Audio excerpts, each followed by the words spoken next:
Sonko jàppal sëñ Bassirou Gueye joxal doyen des juges indi 8e cabinet coow li bëri ci ak ñi nga xam ne ñàkk nañ ci seen bakkan ñu mat limu fukk ak ñett ba léegi pënd bi wureegul kenn xamagul yëf yi fu mu féete.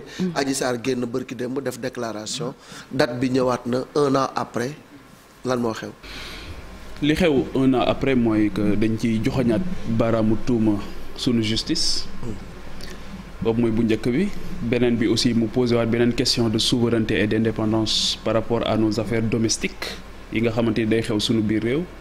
Il y a eu tellement de cas de viol de tout ce que tu veux en France mais jamais nga gis par exemple un média sénégalais am la possibilité, la primeur d'interviewer les concernés en France. Absolument. Donc pour man loolu aussi dafay réaffirmer beneen niveau de souveraineté boo xamante ni il faut que ñu nangu ko assumer pointer ko du doigt xam ne dox bi dafa desaat encore lu bari ba nga xamante ni pourquoi ces médias qui ne sont même pas suivis par les Français les médias yi nga xamante ni ñooy lëmbee ci su biir Afrique lenn daal la ñuy réussir mooy nous mettre les uns en face des autres. tassaare suñu réew yi nekk ay appareil idéologique de l'appareil français nga xamante ni suñ ñëwee avec des dessins yoo xamante ni des visées yoo xamante ni bien claires dans leur tête di dérouler un agenda bien clair souvent suñu ñëwee seeni motivation fondamentale. Tu penses que ce sont ces médias-là qui sont venus ou bien ces acteurs, on les a fait venir.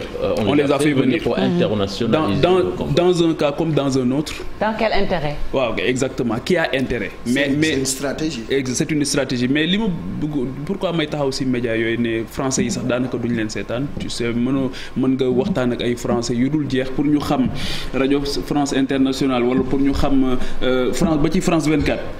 ba ci Jeune Afrique par exemple. doo leen gis ci réew yooyu ñu leen di bàyyi xel donc sunu réew yi daal dañuy ñëw am benn yitte boo xamante ni souvent. ay question yu sensible yoo xamante ni fi mu ne nii ni ñu mën a sawaree ci mbir mi parce que gis nañ jéeye bi mu indi ci réew mi noonu la ñu mën a sawaree ci affaire Lamine Sall imam Lamine Sall parce que gis nañu yu sensible yooyu daal mën nañoo jël daal di koy mettre ko nag ci biir kii bi ba nga xamante ni dina alimenter benn kii donc. ci moment bu nga xam ne Russie Ukraine ma ngay toj nga jël Adji Sarr def ko. donc la prise en charge de nos dossiers des dossiers yi nga xamante ni ay dossiers domestiques la loolu dañ ci am benn war a taxawaay bu am solo beneen bi mooy dossier bi y a un dossier dans ce pays qui concerne le cas spécifique de viol.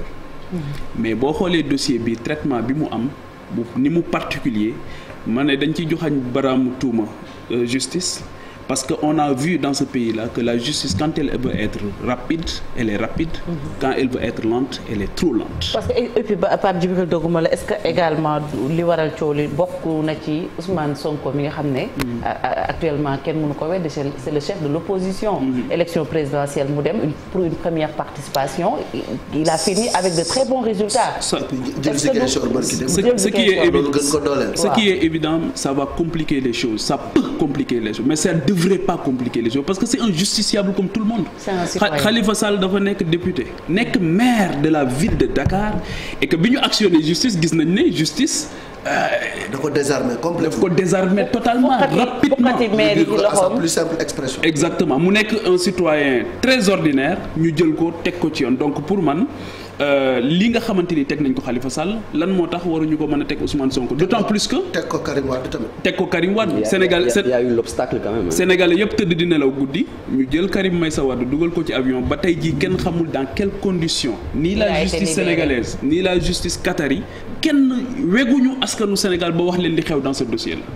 alors que dañu ko tëjoon le procureur de la République il est censé représenter les populations il est là-bas par procuration. donc dañu ko tëjoon. pour dañ jàpp ne dafa tooñ askanu Sénégal kenn xamul ci yenn condition la génne ba tey donc pour man lii warul nekk obstacle d'autant plus que c'est Ousmane Sonko lui-même qui souhaite que le procès ait lieu. et c'est dans son intérêt parce que lii daf koy topp. soxna Adji Sarr dafa wax ci interview bi ne. dafa bëgg a génn réew mi. Ousmane Sonko it dafa soxla passeport am nee na pour génn réew mi te dafa nekk sous contrôle judiciaire. jàpp ne dafa am ay ambition yoo xamante ni daf ko am ñu ci àndal. jàpp ne lii dafa nekk un obstacle majeur par rapport donc pourquoi le procès mënul am.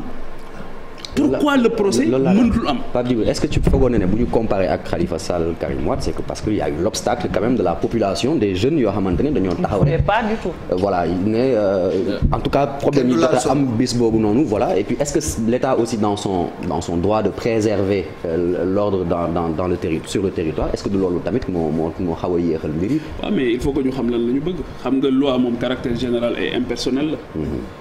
te wax naa léegi ne nous sommes d'égale dignité devant la loi.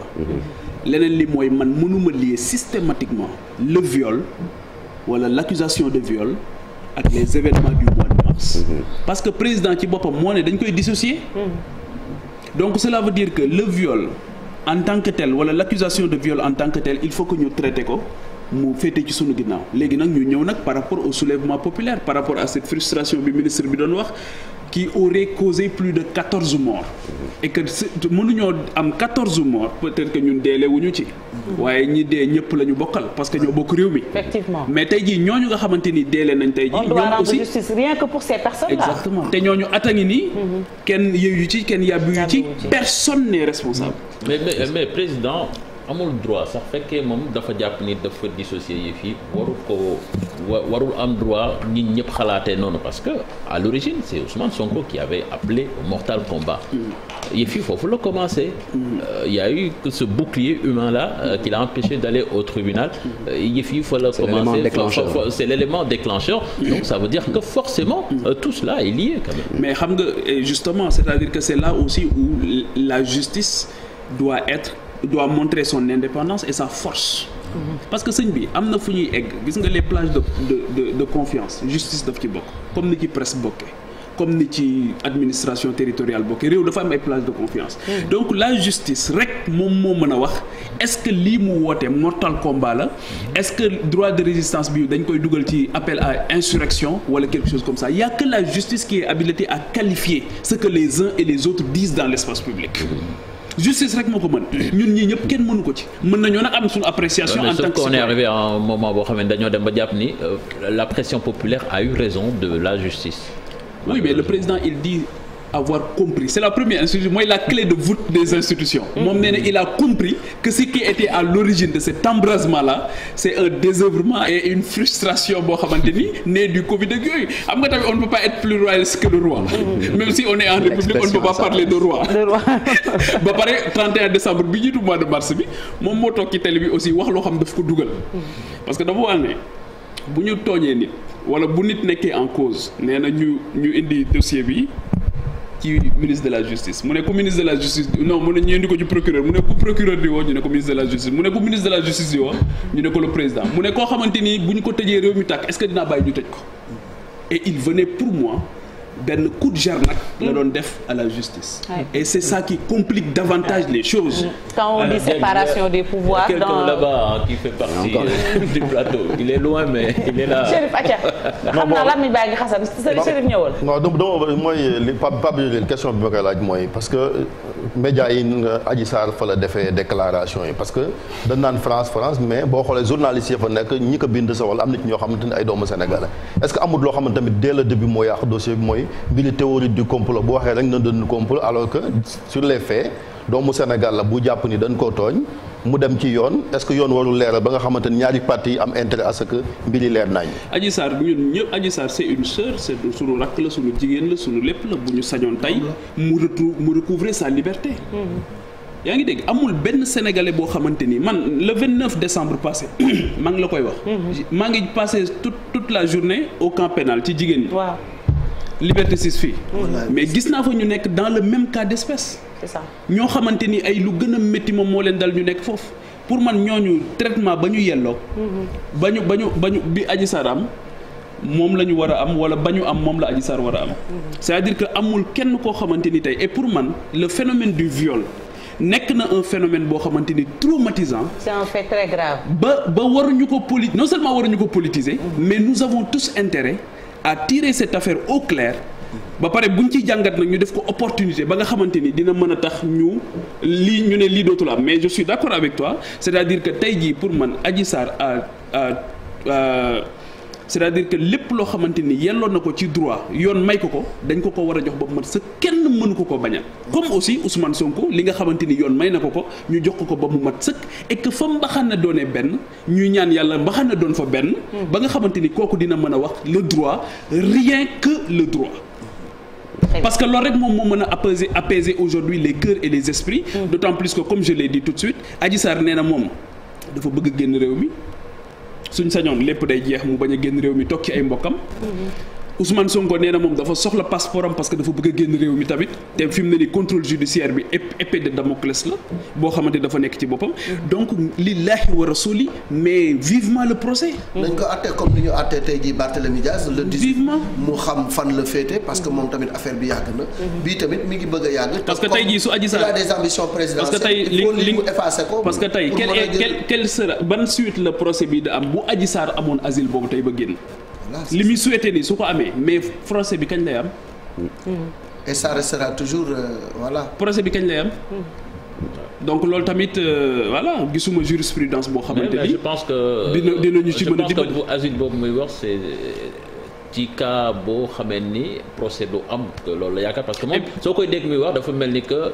il est désespéré parce que nee na gëmatuma sama justice su réew.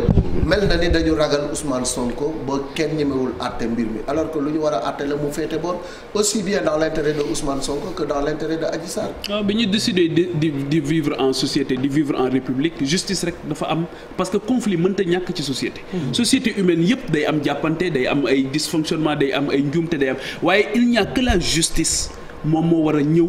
pour pallier li nga xamante ni moom mooy loolu di xew te aujourd'hui Adji Sarr peut-être que est un échantillon représentatif de beaucoup de filles de beaucoup de femmes qui sont dans le même cas d'espèce yaa ngi dégg qui méritent une justice indépendante libre équitable ba nga xamante ni dinañ mën a dellu siwaat ci société bi dund convenablement parce que li muy dund ni yàlla xam na ne ku bokk ak moom yërëm ko parce que yombul 3 policiers ñoo lay garder parce que loolu la article yi wax.